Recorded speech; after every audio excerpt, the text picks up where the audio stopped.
আসসালামু আলাইকুম। সবাই কেমন আছেন? আশা করি আলহামদুলিল্লাহ সবাই খুব ভালো আছেন। আমরাও আলহামদুলিল্লাহ ভালো আছি। আজ আমি আপনাদের সাথে ছোট্ট ছোট্ট কিউট কিছু মিষ্টির রেসিপি নিয়ে চলে আসছি, যেগুলো দেখতেও যেমন কিউট, খেতেও অনেক মজা। আর এই মিষ্টিগুলো দিয়ে কিন্তু আমরা আমাদের মিষ্টান্ন খাবারগুলো ডেকোরেশন করে থাকি, যেমন হচ্ছে জর্দা। জর্দা কিন্তু এই ছোট্ট সুইট কিউট কিউট মিষ্টিগুলো ছাড়া কিন্তু চলেই না। তো আসুন রেসিপিটা আপনাদের সাথে শেয়ার করে ফেলি। তো প্রথমেই একটি পাত্রের মধ্যে আমি নিয়ে নিলাম 1.5 কাপ পরিমাণ গুঁড়ো দুধ। আমি যে পরিমাপটা বলছি এই পরিমাপে আপনারা প্রায় আধা কেজির উপরে মিষ্টি তৈরি করতে পারবেন। তারপর নিয়ে নিলাম হচ্ছে 1.5 টেবিল চামচ পরিমাণ সুজি।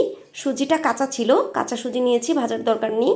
তারপর নিয়েছি মানে এক চা চামচের 4 ভাগের 1 ভাগ, মানে হচ্ছে 1 পিঞ্চ যে চামচটা সেই চামচটার মাপে আমি বেকিং পাউডার নিয়ে নিয়েছি। অবশ্যই বেকিং পাউডার নেবেন, বেশি নেবেন না, তাহলে কিন্তু মিষ্টি ফেটে যাবে।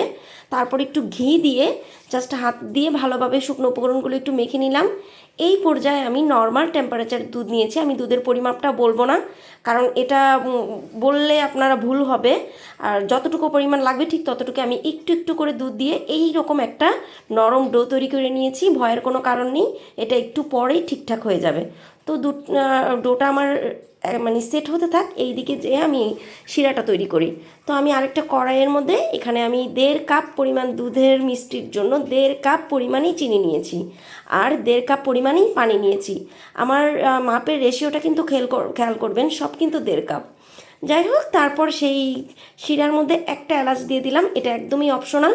চুলাটা ধরিয়ে দিলাম, শিরাটা বড় আসলে আমি চুলাটা অফ করে রাখবো, কিংবা একদম লো হিটে করে রাখবো। আর এই দিকে দেখেন আমার ডোটা কিন্তু একদম তৈরি। এবার আমি হাতের মধ্যে একটু ঘি মেখে মিষ্টিগুলো বানিয়ে নিব। আর মিষ্টিগুলো আপনাদের পছন্দসই বানাবেন, ছোট যেরকম চান আপনি। তো আমি একটু ছোট চাচ্ছিলাম, একদম ছোট্ট ছোট্ট চাচ্ছিলাম, কারণ আমি জর্দার মধ্যে ডেকোরেশন করব, যার কারণে আমি একদম ছোট্ট ছোট্ট মিনি মিনি সুইট বানিয়ে নিলাম।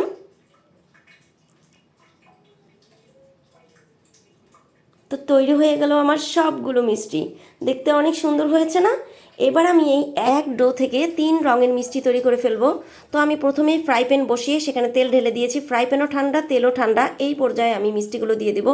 অবশ্যই ঠান্ডা তেলের মধ্যেই দেবেন, গরম তেলে দিলে কিন্তু মিষ্টি সব ভেঙে একদম তেলের সাথে মিক্স হয়ে যাবে।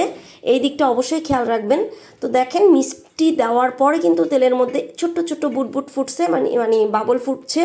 তো তেলও গরম হচ্ছে, মিষ্টিও গরম হচ্ছে, মিষ্টিগুলো সেদ্ধ হয়ে কিন্তু ওপরে ফুলে উঠবে।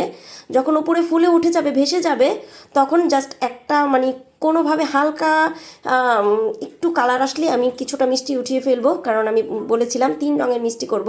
আমি প্রথমে সাদা মিষ্টির জন্য কিছুটা মিষ্টি উঠিয়ে ফেলবো। আর আমি কিন্তু চামচ দিয়ে নাড়াচাড়া করে নিই, জাস্ট এইভাবেই কড়াইটা নাড়াচাড়া করেই মিষ্টি ভেজেছি। তো আমি কিছু মিষ্টি উঠিয়ে ফেললাম সাদা মিষ্টির জন্য। তারপর আরেকটু ভাজা করে আরও কিছুটা মিষ্টি উঠিয়ে ফেলবো। আর এই পর্যায়ে কিন্তু আমার চুলার হিট ছিল একদম লো। আর তৃতীয়বারের বেলা আমি চুলাটা আরেকটু বাড়িয়ে জাস্ট আরেকটু ভালো করে কালার করে, এটা একটা কালো জামের কালার করে নিয়েছি। তো এইভাবে আমি 3 রঙের মিষ্টি ভেজে নিয়েছি। তো এখন আমি চলে যাব শিরার দিকে। আমার মিষ্টিগুলো ঠান্ডা হতে থাক। অবশ্যই ঠান্ডা মিষ্টি গরম শিরার মধ্যে দিতে হবে, তাই। আর এই জায়গায় আমি চুলাটা বাড়িয়ে শিরাটা আরেকটু বলক তুলে নিলাম, আর চেক করে নিলাম আমার মিষ্টিগুলো একদম ঠান্ডা হয়ে গিয়েছে। তো একে একে আমি সবগুলো মিষ্টি গরম শিরার মধ্যে, ঠান্ডা মিষ্টি, অবশ্যই বারবার বলছি আমি, গরম শিরার মধ্যে ঠান্ডা মিষ্টি দিতে হবে, না হলে কিন্তু মিষ্টিগুলো চুপসে যাবে। তো এই পর্যায়ে আমি খুব ভালোভাবে নাড়াচাড়া করে শিরার মধ্যে মানে 5 মিনিট জাল করে নেব। এই ঢাকনা দিয়ে জাল করাটা আসলে ভিডিওটা স্কিপ হয়ে গিয়েছে। তো আমি 5 মিনিট ঢেকে জাল করে নিয়ে তারপর আর ঢাকনা উঠাবো না। এই তো আমি ঢাকনাটা দিয়ে দিলাম, তারপর ঢাকনা আর উঠাবো না। একদম মিষ্টি 5 মিনিট জাল করার পরে, ঠান্ডা করার পরে আমি আপনাদের সাথে শেয়ার করছি মিষ্টিটা কেমন হয়েছে। এই মিষ্টিটা একটু জাতা খেয়ে ভেঙে গিয়েছিল, তাই আমি এটাকে একটু উঠিয়ে দেখলাম যে ভিতরে কতটা পরিমাণ রস ঢুকেছে, আমি আপনাদেরকে দেখিয়ে দিচ্ছি।